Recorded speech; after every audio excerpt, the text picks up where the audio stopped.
نحمده ونصلي على رسوله الكريم اما بعد بسم الله الرحمن الرحیم اللہم صلی وسلم علی نبینا محمد۔ ناظرین کرام السلام علیکم ورحمۃ اللہ وبرکاتہ۔ بابت نہ کرو۔ ناظرین کرام اگلا مقام بڑا ہلا دینے والا ایک مقام ہے۔ ہم نبی مکرم صلی اللہ علیہ وسلم کی شفاعت کی التجا بھی کرتے ہیں، اللہ کے حضور دعا کرتے ہیں اللہ ہم سب کو عطا فرمائے۔ یہ مقام بتا رہا ہے کچھ لوگوں کے خلاف اللہ کے رسول شکایت کریں گے، استغفر اللہ، حضور کسی کے خلاف شکایت لے کر کھڑے ہو جائیں، کون اللہ کے عذاب سے بچائے گا؟ کس کے لیے شکایت ہوگی؟ وقال الرسول یا رب ان قوم اتخذوا هذا القرآن مہجورا، اور رسول عرض کریں گے اے میرے رب بے شک میری قوم نے اس قرآن کو بالکل ہی ترک کر دیا تھا، اس قرآن کو چھوڑ دیا تھا۔ یہ کفار اور مشرکین کے لیے بھی جنہوں نے آپ کی دعوت کا رد کیا، اور مفسرین نے اور اہل علم نے لکھا ڈرنا چاہیے ہمارے خلاف شکایت نہ ہو جائے، قرآن پر دل سے ایمان نہ ہو، یہ بھی قرآن کو نظر انداز کرنے کے مترادف ہے۔ قرآن کی تلاوت نہ کی جائے، قرآن کو سمجھنے کی کوشش نہ کی جائے، قرآن کے احکام پر عمل کی کوشش نہ کی جائے، قرآن کی دعوت کو عام کرنے کی کوشش نہ کی جائے۔ اگر یہ ہم کوتاہیاں کر رہے ہیں تو یہ قرآن مجید کے ساتھ ترک کر دینے کا معاملہ، فراموش کر دینے کا معاملہ۔ اللہ ہمارے حال پر رحم فرمائے، اللہ ہمیں دل سے اس پر ایمان عطا فرمائے، باقاعدہ تلاوت کی توفیق دے، سمجھنے کے اہتمام کی توفیق دے، عمل کی توفیق دے، اس کے احکام کے نفاذ کی توفیق دے، اور اس کے پیغام کو دوسروں تک پہنچانے کی توفیق عطا فرمائے۔ ابھی دل سے مانگیے، رمضان شریف ہے، 20ویں شب ہے، آخری عشرہ آیا چاہتا ہے، رمضان بھی مکمل ہو جائے گا، قرآن ہمارے پاس رہے گا، یہ رمضان کا تحفہ قرآن ہمارے پاس رہے گا۔ رمضان کے بعد بھی ہم نے کوشش کرنی قرآن کو سیکھنے کی، قرآن کی محافل میں آنے کی، قرآن کے کورسز میں شرکت کی۔ اللہ مجھے اور آپ کو ہم سب کو توفیق عطا فرمائے، اور اللہ اپنے پیارے نبی علیہ السلام کی شفاعت ہمارے حق میں قبول فرمائے، اللہ قرآن کی شفاعت ہمارے حق میں قبول فرمائے، اور اللہ ہمیں شکایت سے محفوظ رکھے۔ کب شفاعت ہمارے حق میں ہوگی؟ قرآن کی اور صاحب قرآن کی انشاءاللہ صلی اللہ علیہ وسلم، جب ہم قرآن کریم کے حقوق کو انشاءاللہ ادا کریں گے۔ وَكَذَلِكَ جَعَلْنَا لِكُلِّ نَبِيٍّ عَدُوًّا مِنَ الْمُجْرِمِينَ، اور اسی طرح ہم نے ہر نبی کے لیے دشمن بنائے گناہگاروں میں سے۔ وَكَفَىٰ بِرَبِّكَ هَادِيًا وَنَصِيرًا، اور آپ کا رب کافی ہدایت کرنے اور مدد کرنے کے اعتبار سے۔ ہر دور میں مخالفت تو ہوئی ہے نا، اہل حق کی مخالفت اہل باطل کی طرف سے، پیغمبروں کے واقعات بہت تفصیل سے ہم پڑھ کر آ چکے ہیں۔ وَقَالَ الَّذِينَ كَفَرُوا لَوْلَا نُزِّلَ عَلَيْهِ الْقُرْآنُ جُمْلَةً وَاحِدَةً، اور کافروں نے کہا کہ کیوں نہ قرآن ان پر ایک ہی مرتبہ میں نازل کر دیا گیا۔ یہ جو 23 برس میں نجمن تھوڑا تھوڑا کر کے نازل ہوا، آگے اللہ تعالیٰ اس کی حکمت بیان فرما رہا ہے۔ کذالک، اللہ فرماتے اسی طرح ہم نے اس کو تدریجاً، گریجولی، تھوڑا تھوڑا کر کے نازل کیا۔ مقصد لنثبت بہ فؤادک، تاکہ اس سے اے نبی آپ کے دل کو ہم مضبوطی عطا کریں۔ ورتلناہ ترتیلا، اور اس کو ہم نے ٹھہر ٹھہر کر نازل کیا ہے۔ سبحان اللہ، یعنی ایک ہی وقت میں پورا قرآن آ جاتا تو بہت سارے معاملات کے لیے اس کو ریلیٹ کرنا تھوڑا سا دشوار ہوتا۔ بدر کا معاملہ پیش آیا، غنیمت کے بارے میں سوال اٹھا، اللہ نے حکم عطا فرما دی ہے۔ سبحان اللہ، قیدیوں کا معاملہ پیش آیا، اللہ تعالیٰ نے رہنمائی عطا فرما دی۔ تو ریلیٹ کرنا آسان، سیکھنا آسان، حفظ کرنا آسان، تدریس کا معاملہ آسان، عمل کرنا آسان، اور ایک امت کی تشکیل دینا یہ بھی آسان ہو گیا، تھوڑا تھوڑا کر کے اللہ نے عطا فرمایا۔ ہاں، اللہ نے ٹھہر ٹھہر کر تھوڑا تھوڑا کر کے عطا کیا۔ ہمیں بھی تعلیم دی سورۃ المزمل کی آیت نمبر 4 میں، ورتل القرآن ترتیلا، ترتیل سے قرآن کو پڑھو، ٹھہر ٹھہر کر پڑھو، جلد بازی کا معاملہ نہ کیا جائے۔ ولا یأتونک بمثل الا جئناک بالحق واحسن تفسیرا، اور اے نبی علیہ السلام وہ آپ کے پاس کوئی بات نہیں لاتے مگر ہم ٹھیک جواب اور بہترین وضاحت عطا کرتے ہیں۔ یعنی مشرکین کے اعتراضات کے جوابات بھی اللہ سبحانہ وتعالی عطا فرما رہے ہیں حضور نبی کریم علیہ الصلوۃ والسلام کو۔ الذین یحشرون علی وجوہہم الی جہنم اولئک شر مکانا واضل سبیلا، جو لوگ اپنے منہوں کے بل جہنم کی طرف جمع کیے جائیں گے وہی لوگ بدترین مقام میں اور بہت بہکے ہوئے بدترین مقام میں ہیں، اور وہ بہت بہکے ہوئے ہیں راستے سے۔ اللہم انا نعوذ بک من عذاب جہنم، اے اللہ ہم تیری پناہ میں آنا چاہتے ہیں جہنم کے عذاب سے۔ اب رسولوں کے حالات میں سے موسیٰ علیہ السلام کا پہلے تذکرہ مختصر، پھر دیگر رسولوں کا مختصر بیان آ رہا ہے۔ وَلَقَدْ آتَيْنَا مُوسَى الْكِتَابَ وَجَعَلْنَا مَعَهُ أَخَاهُ هَارُونَ وَزِيرًا، اور یقیناً ہم نے موسیٰ علیہ السلام کو کتاب عطا فرمائی تورات، اور ان کے ساتھ ان کے بھائی ہارون کو معاون بنایا، ان کو بھی نبوت سے سرفراز فرمایا۔ فَقُلْنَا اذْهَبَا إِلَى الْقَوْمِ الَّذِينَ كَذَّبُوا بِآيَاتِنَا، پس ہم نے کہا تم دونوں اس قوم کی طرف جاؤ جنہوں نے ہماری آیات کو جھٹلایا۔ فَدَمَّرْنَاهُمْ تَدْمِيرًا، پس ہم نے انہیں بری طرح ہلاک کر کے تباہ کر ڈالا۔ وَقَوْمَ نُوحٍ لَمَّا كَذَّبُوا الرُّسُلَ أَغْرَقْنَاهُمْ، اور قوم نوح نے جب رسولوں کو جھٹلایا تو ہم نے انہیں غرق کر دیا۔ یہ بڑا عجیب اور اہم نقطہ ہے قرآن میں، رسولوں کو جھٹلایا۔ نوح علیہ السلام تو ایک رسول تھے ان کی طرف، تو رسولوں کو جھٹلانے سے مراد ایک رسول کو جھٹلانا سارے رسولوں کو جھٹلانے کے مترادف ہے۔ سارے رسولوں کی دعوت ایک ہی دعوت، سارے رسولوں کو بھیجا اللہ نے، ایک کا انکار، اللہ کی اتھارٹی کا انکار، سارے ہی رسولوں کا انکار، اس سے اللہ جمع کے صیغے میں فرما رہا ہے۔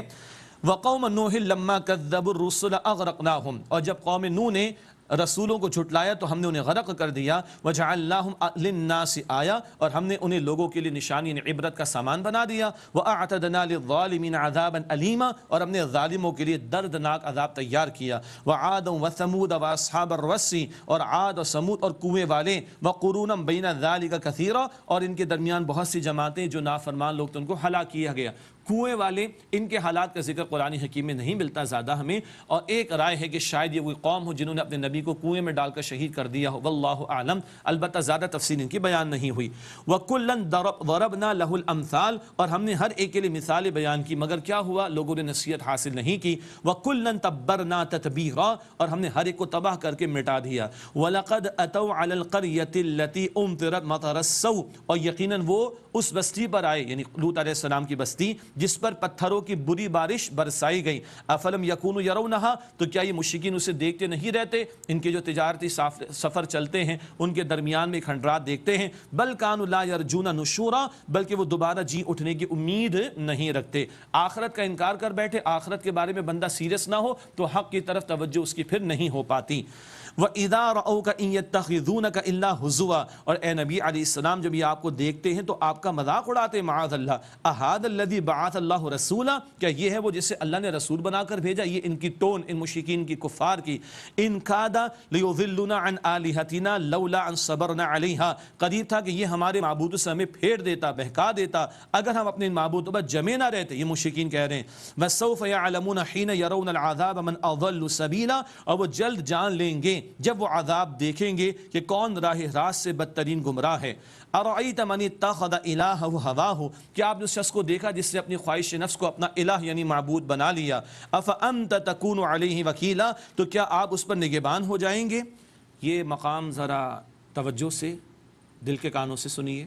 الہ کا لفظ ہم کلمے میں استعمال کرتے ہیں، لا الہ الا اللہ، اللہ کے سوا کوئی الہ نہیں. یہاں کیا فرمایا جا رہا ہے؟ آپ نے اس شخص کو دیکھا جس نے اپنی خواہش نفس کو اپنا الہ یعنی معبود بنا لیا. اللہ اکبر. دل چاہ رہا ہو کسی حلال چیز کا، کوئی حرج نہیں. میرا دل چاہ رہا ہے کہ آج سحری میں ہم یہ کھا لیں، افطار میں یہ بنا لیں، کوئی حرج نہیں. لیکن دل کی ایسی چاہت کہ اللہ کے حکم کی خلاف ورزی ہو تو پھر یہ نفس معبود بن جاتا ہے. براہیمی نظر پیدا مگر مشکل سے ہوتی ہے، ہوس چھپ چھپ کے سینوں میں بنا لیتی ہے تصویریں. یہ دل کے اندر بھی بت بن جاتے ہیں، سینے میں بھی بت بن جاتے ہیں جب ان کی مانی جاتی اور اللہ کے حکم کی خلاف ورزی کی جاتی. یہ بھی ایک نوعیت کا شرکیہ طرز عمل ہے، اس پر لوگوں کی توجہ نہیں ہوتی. آج معاف کیجیے گا، کچھ لوگ جوش جذبات میں آ کر اختلافی معاملات کو فرقہ واریت کا رنگ دے کر اس پر کفر کا فتویٰ، اس پر شرک کا فتویٰ. ارے بھائی ہم اپنے اندر بھی تو جھانک لیں، کہیں نفس معبود تو نہیں بن گئے، اس کی پوجا پاٹ اور سیوا تو نہیں ہو رہی اور اللہ کا حکم پامال تو نہیں ہو رہا. ارأیت من اتخذ الہہ ہواہ، کیا آپ نے اس شخص کو دیکھا جس نے اپنی خواہش نفس کو اپنا معبود بنا لیا. افانت تکون علیہ وکیلا، تو کیا آپ اس پر نگہبان ہو جائیں گے. ام تحسب ان اکثرهم یسمعون او یعقلون، کیا آپ سمجھتے ہیں کہ ان میں سے اکثر سنتے عقل سے کام لیتے ہیں. انہم الا کالانعام، وہ تو نہیں ہے مگر چوپایوں کی طرح. بل ہم اضل سبیلا، بلکہ راہ راست سے بھی بدترین گمراہ ہیں. کیا مطلب؟ چوپائے جانور ہے نا، اللہ تعالیٰ نے بس جانور بنایا ان کو. انسان نرا جانور تھوڑی، اس میں روح میں سے بھی ڈالا گیا اور اس کو بڑے مقصد کے ساتھ بھیجا گیا. اب انسان بھی بے مقصد زندگی گزارے تو جانور کیا، جانور سے بھی بدتر ہو گیا نا. اللہ محفوظ رکھے. اس کے بعد اللہ تعالیٰ کی نعمتوں کا بڑا پیارا بیان. الم تر الی ربک کیف مد الظل، کیا آپ نے اپنے رب کی قدرت کی طرف نہیں دیکھا، اس نے سائے کو کیسے دراز کیا، اشیاء کے سائے. ولو شاء لجعلہ ساکنا، اور اگر وہ چاہتا تو اس کو ساکن بنا دیتا. ثم جعلنا الشمس علیہ دلیلا، پھر ہم نے سورج کو اس پر ایک دلیل بنایا. دھوپ ہوتی ہے، اسی سے سائے کا پتہ چلتا ہے، سایوں کا آنا، پھر طویل ہونا، پھر چھوٹا ہو جانا. ثم قبضناہ الینا قبضا یسیرا، پھر ہم نے اس سائے کو سمیٹا اپنی طرف آہستہ آہستہ کھینچ کر. جب سورج نصف النہار پر ہوتا ہے اور اس کے بعد پھر سائے چھوٹے ہونا شروع ہوتے چلے جاتے ہیں. وَهُوَ الَّذِي جَعَلَ لَكُمُ اللَّيْلَ لِبَاسًا، اور وہ اللہ جس نے تمہارے لیے رات کو پردہ بنایا. وَالنَّوْمَ سُبَاتًا، اور نیند کو راحت بنایا. سکون کے لیے رات کی تاریکی اور نیند اللہ تعالیٰ ہی عطا فرماتا ہے. وَجَعَلَ النَّهَارَ نُشُورًا، اور دن کو اٹھ کھڑے ہونے کا وقت بنایا، کام کاج کے لیے، معیشت کی معاملات کے لیے اور امور کے لیے. اللہ کی نعمت دن رات. وَهُوَ الَّذِي أَرْسَلَ الرِّيَاحَ بُشْرًا بَيْنَ يَدَيْ رَحْمَتِهِ، اور وہ اللہ جس نے اپنی رحمت کے آگے ہوائیں بھیجی خوشخبری سناتی ہوئی. وَأَنزَلْنَا مِنَ السَّمَاءِ مَاءً طَهُورًا، اور ہم نے آسمان سے پاکیزہ پانی اتارا یعنی بارش کا پانی لِنُحْيِيَ بِهِ بَلْدَةً مَيْتًا تاکہ اس سے مردہ شہر کو زندگی دیں، وَنُسْقِيَهُ مِمَّا خَلَقْنَا أَنْعَامًا وَأَنَاسِيَّ كَثِيرًا اور ہم اس سے پلائیں انہیں جو ہم نے پیدا کیے بہت سے چوپائے اور انسان۔ غور نہیں کرتے نا، اللہ کی نعمتوں کو فار گرانٹیڈ لے لیتے ہیں اور شکر ادا نہیں کرتے بہت سے لوگ۔ اردو میں کہتے ہیں نا مال مفت دل بے رحم والی بات ہے، اللہ ہمیں معاف رکھے۔ اللہ بار بار اپنی نعمتوں کا ذکر کر کے توجہ دلا رہا ہے۔ وَلَقَدْ صَرَّفْنَاهُ بَيْنَهُمْ لِيَذَّكَّرُوا اور یقیناً ہم نے اسے یعنی بارش کو ان کے درمیان تقسیم کر دیا تاکہ وہ نصیحت حاصل کریں۔ بارش کو تقسیم کر دیا، ایک خطے میں ہو رہی ہے دوسرے خطے میں نہیں ہو رہی۔ بعض اوقات بعض بڑے شہر ہوتے ہیں، ہم کراچی میں بیٹھے، ایک شہر کے ایک حصے میں ہو رہی ہے دوسرے حصے میں نہیں ہو رہی، اور بعض اوقات 4 اگر ہم حصے کر دیں شہر کے تو 2 میں ہو رہی ہے 2 میں نہیں ہو رہی۔ اللہ کی قدرت کا معاملہ، جس کو چاہے عطا فرمائے کم، جس کو چاہے زیادہ، تو فرمائے اس کو ہم نے تقسیم کر دیا تاکہ وہ نصیحت حاصل کریں۔ فَأَبَى أَكْثَرُ النَّاسِ إِلَّا كُفُورًا بس اکثر لوگوں نے ناشکری کی روش کے سوا کچھ اور قبول نہیں کیا۔ وَلَوْ شِئْنَا لَبَعَثْنَا فِي كُلِّ قَرْيَةٍ نَذِيرًا اور اگر ہم چاہتے تو ہر بستی میں ایک ڈرانے والا بھیج دیتے، لیکن ایک ایک گلی محلے میں اللہ تعالیٰ نے نہیں، مرکزی بستیوں میں اللہ نے رسولوں کو بھیجا، کیونکہ وہ سینٹرل لوکیشنز ہوا کرتی تھیں اور ارد گرد کے علاقے ان سے جڑے ہوتے تھے۔ سینٹرل لوکیشن پر رسولوں کو بھیجا جاتا، مرکزی بستیوں میں شہروں میں، تو ہر علاقے میں بات کا پہنچنا اس اعتبار سے آسان ہوتا۔ صدق اللہ العظیم۔ صحیح بخاری حدیث نمبر 2602۔ حضرت محمد مصطفیٰ صلی اللہ علیہ وسلم کی خدمت میں پینے کو کچھ دیا گیا، دودھ یا پانی۔ آپ صلی اللہ علیہ وسلم نے اسے نوش فرمایا۔ آپ صلی اللہ علیہ وسلم کی دائیں طرف ایک بچہ بیٹھا تھا اور بڑے بوڑھے لوگ بائیں طرف بیٹھے ہوئے تھے۔ آپ صلی اللہ علیہ وسلم نے اس بچے سے فرمایا کہ اگر تو اجازت دے تو یہ بچا ہوا پانی میں ان لوگوں کو دے دوں، لیکن اس نے کہا یا رسول اللہ صلی اللہ علیہ وسلم، آپ کے جھوٹے میں سے ملنے والے کا حصہ میں ایثار نہیں کر سکتا۔ آپ صلی اللہ علیہ وسلم نے پیالہ جھٹکے کے ساتھ اس کی طرف بڑھا دیا۔